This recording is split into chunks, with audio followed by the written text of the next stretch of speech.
ছয় দফা দাবি আদায়ে সারা দেশের পলিটেকনিক ইনস্টিটিউটগুলোতে মহাসমাবেশ করবে বাংলাদেশ কারিগরি শিক্ষা বোর্ডের আওতাভুক্ত শিক্ষার্থীদের জোট কারিগরি ছাত্র আন্দোলন বাংলাদেশ।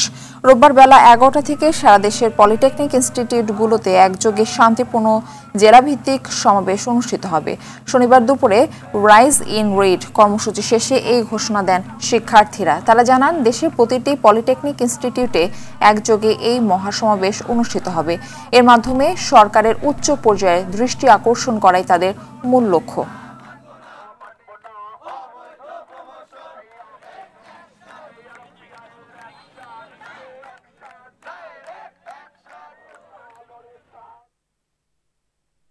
দর্শক, এই বিষয়ে বিস্তারিত জানাতে রাজশাহী থেকে আমাদের সঙ্গে সরাসরি যুক্ত হচ্ছেন সহকর্মী মোস্তাফিজ রকি।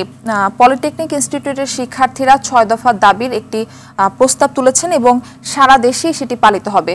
তো রাজশাহী তো নিশ্চয়ই পালিত হচ্ছে, তো রাজশাহীর পরিস্থিতি কি জানাবেন? মারফি, ৬ দফা দাবি আদায়ে এরই মধ্যে আপনি জানেন যে আজকে মহাসমাবেশের ঘোষণা দিয়েছেন কারিগরি শিক্ষার্থীরা।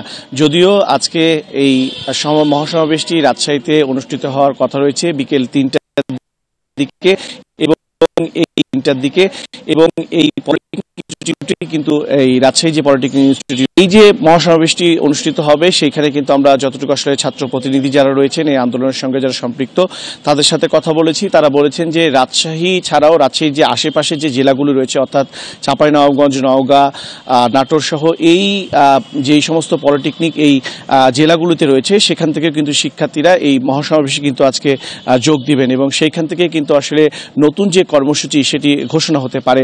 এরই মধ্যে আমি কিছুক্ষণ আগেই এই মাঠ থেকে ঘুরে এসেছি, সেখানে একটি মঞ্চ তৈরির প্রক্রিয়া চলছে এবং তারা আশা করছেন যে যেহেতু বেশ কয়েকটি জেলা থেকে শিক্ষার্থীরা আসবেন এবং কয়েক হাজার শিক্ষার্থীর কিন্তু এখানে সমাগম কিন্তু ঘটবে এবং তারা বলছেন যে এই যে তারা যে গতকালকেও রাইজ ইন রেড নামে যে কর্মসূচিটি পালন করেছে, যেটি কুমিল্লায় শিক্ষার্থীদের উপর হামলার প্রতিবাদে, সেই কর্মসূচিতেও তারা কিন্তু আসলে বলেছিলেন যে বর্তমান সরকার যিনি রয়েছেন অন্তর্বর্তী সরকার তাদের কাছে আসলে তাদের যে ৬ দফা দাবি তারা বলছেন যে এটি যৌক্তিক দাবি এবং এই যৌক্তিক দাবি আদায়ে তারা কিন্তু প্রথম থেকেই আসলে বলছেন যে রাজপথে রয়েছেন। কেন আসলে সরকার এই তাদের যে যৌক্তিক দাবিতে সাড়া দিচ্ছে না, তারা আসলে এই বিষয়টি আসলে বোধগম্য নয় এবং তারা বলছেন যে যেহেতু এটি শিক্ষার্থী বান্ধব সরকার এবং তারা বলছেন যে বিপ্লবীদের সরকার, এই কারণে তারা এই সরকারের কাছে প্রত্যাশা ছিল যে এই তাদের যে দাবিটি সেটি দ্রুত সময়ের মধ্যে এটি সুরাহা হয়ে যাবে এবং আপনি জানেন যে গত বৃহস্পতিবারেও কিন্তু এই নিয়ে একজন অতিরিক্ত সচিবের সঙ্গে কিন্তু ছাত্র প্রতিনিধিদের একটি বৈঠক হয়েছিল এবং সেখানে কিন্তু সন্তোষজনক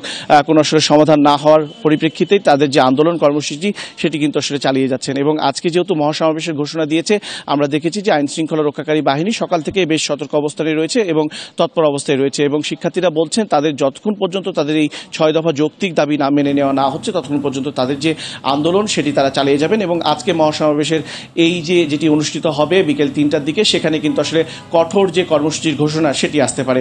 তো মারফি, এই ছিল আমার কাছে সেই পলিটেকনিক ইনস্টিটিউট থেকে সর্বশেষ পরিস্থিতি। রকি, আপনাকে অসংখ্য ধন্যবাদ আমাদের সঙ্গে যুক্ত হওয়ার জন্য।